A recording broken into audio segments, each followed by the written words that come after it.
Hello, hello, hello, and welcome back. I hope you're all doing well. I hope you're all happy. Okay, this is called Watalappan. It's a Sri Lankan dessert. Think of it as a custard based dessert or the Sri Lankan version of cream caramel or flan. It's a little bit different in flavor and ingredients, but it's one of my favorite desserts and I hope you'll like it. Let's see how we're going to make it.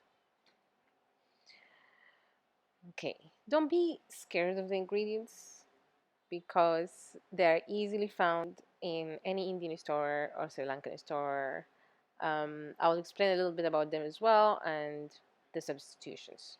So, the first thing that we're going to be talking about is the sugar. This is jaggery. This is the Indian version of the actual sugar used by Sri Lankans. So this one is made of sugar cane. The Sri Lankan jaggery is made out of palm sugar. So if you have like access to palm sugar, you can use that. If you can find it in jaggery like this one in any Indian store. Or if you don't find any of those, you can actually use usual sugar or normal sugar, white or brown, with molasses. So now it's going to be a little bit different, but it's going to do the job. Okay, now we're going to use coconut milk instead of normal milk or cream, and we're going to use 2 eggs. Okay, so Sri Lankans don't use vanilla, they use other things to spice up their flan.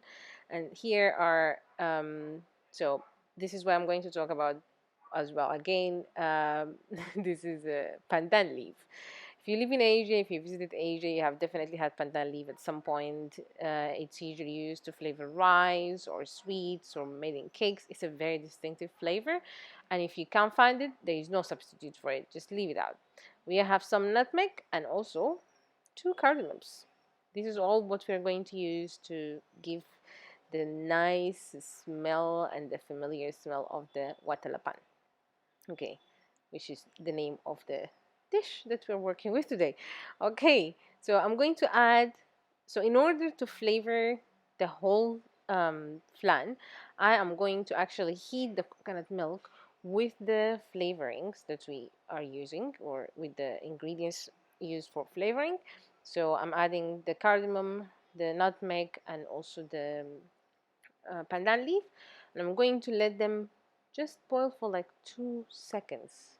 Okay, so heat it up, let it boil a little bit, and then turn it off and let it sit. So the coconut milk is going to drink all of, or absorb all of those flavors. Okay, here we have the jaggery, the sugar. As I said, I'm using cane sugar. You, originally, it's or traditionally, it's palm sugar, but this is the closest thing that you can get to the palm sugar. Okay, here to help the sugar melt a little bit, I'm going to add teeny tiny bit of water, maybe like a tablespoon or something, because I don't want it to be watery. I want it to still be like syrupy, like a little bit thick.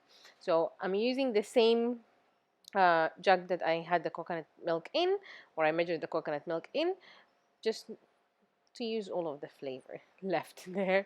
So just keep mixing, and you want to get rid of all of the lumps, and you want it to be still, as I said, a little bit syrupy, kind of just like the molasses.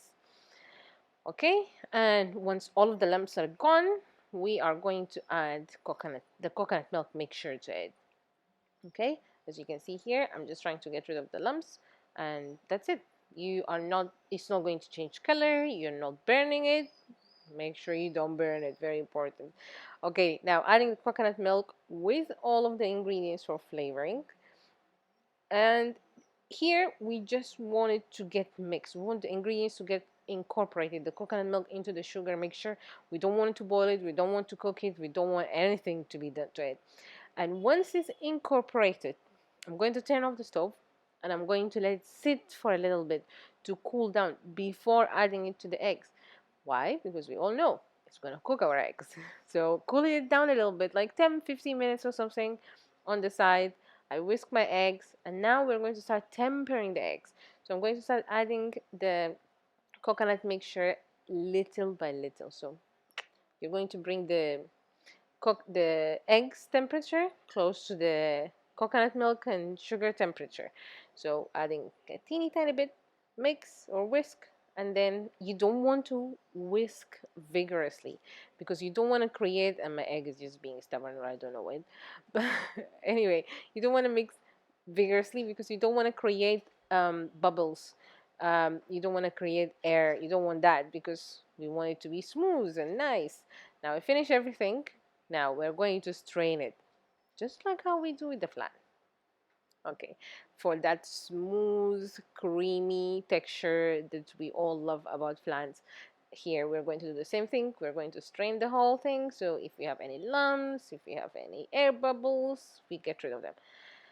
Okay, and once you're done with that, we're going to go to our ramekins.